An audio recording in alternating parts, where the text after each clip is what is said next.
Bakarım güzele ben 2 saat düzelemem. Karışık düşünceler kimseye gücenemem de. Yaklaşır süper bir manita.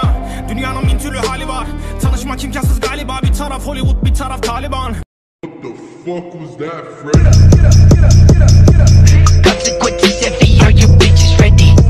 Step into my Chevy, aiming very steady. They don't give a fuck. And ooh, ass, yes. Ooh, ass, yes.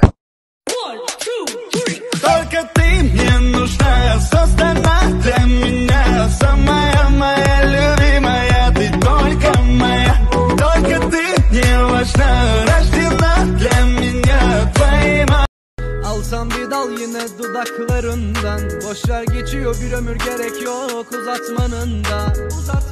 Buruk bir şarkısın kulaklarımda. Hayat inan bıktım geçilmiyor tuzaklarından.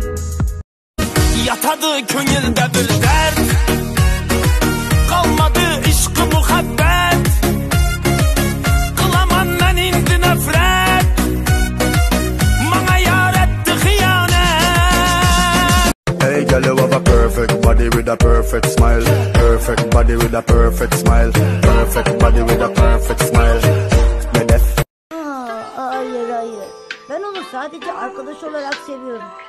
O zaman neden gözlerin kalp şekli aldı? Alerji.